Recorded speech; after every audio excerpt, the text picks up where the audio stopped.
أعوذ بالله من الشيطان الرجيم بسم الله الرحمن الرحيم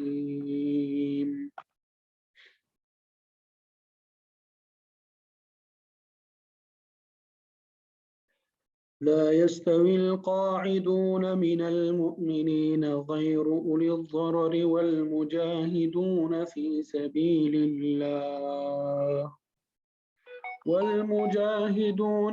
سبيل الله بأموالهم وأنفسهم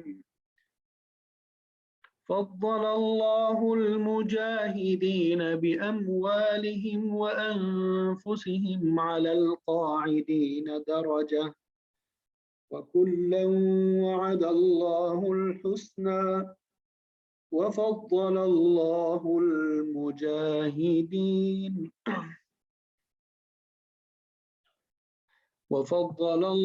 المجاهدين على القاعدين أجرا عظيما درجات منه ومغفرة ورحمة وكان الله غفورا رحيما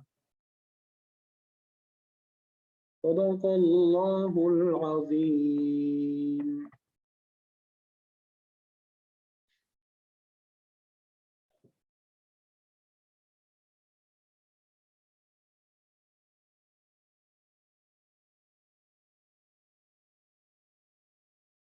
لا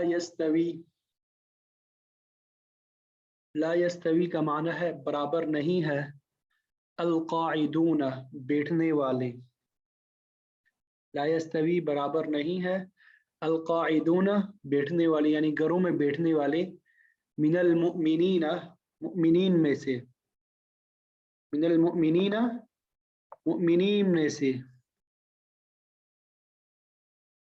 غیر کا معنی ہے نہیں، اولی الضرر عذر والے،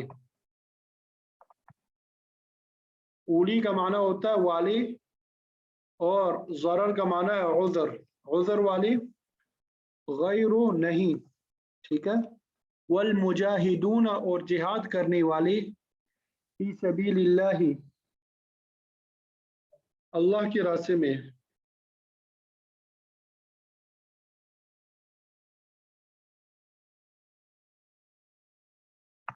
والمجاہدون اور جہاد کرنے والے فی سبیل اللہ اللہ کے راستے میں، باموالہم اپنے اموال سے، وانفسہم اور اپنی جانوں سے، تو لا یستوی القاعدون من المؤمنین کہ گھروں میں بیٹھنے والے جو مسلمان ہیں، غیر اولی الضرر اور انہیں کوئی عذر بھی لاحق نہیں ہے، معذوری بھی نہیں ہے، وہ برابر نہیں ہو سکتی ان کے جو جہاد کرنے والے ہیں اللہ کے راستے میں اپنے اموال سے اور اپنی جانوں سے۔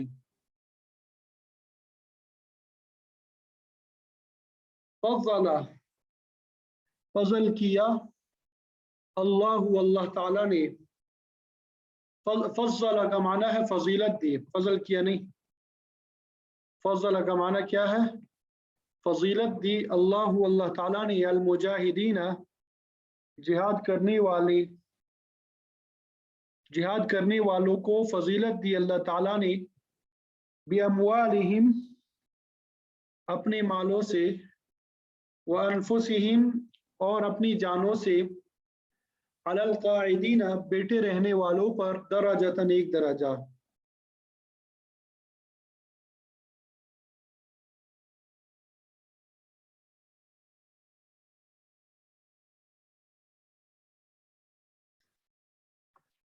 فضل اللہ المجاہدین اللہ تعالیٰ نے فضیلت دی اپنے مالوں اور اپنی جانوں سے جہاد کرنے والوں کو، علی القاعدین گھر میں بیٹھے رہنے والوں پر ایک درجہ، وکلا اور سب سے، وعد اللہ تعالیٰ نے وعدہ کیا، الحسنى اچھائی کا، اللہ تعالیٰ نے سب سے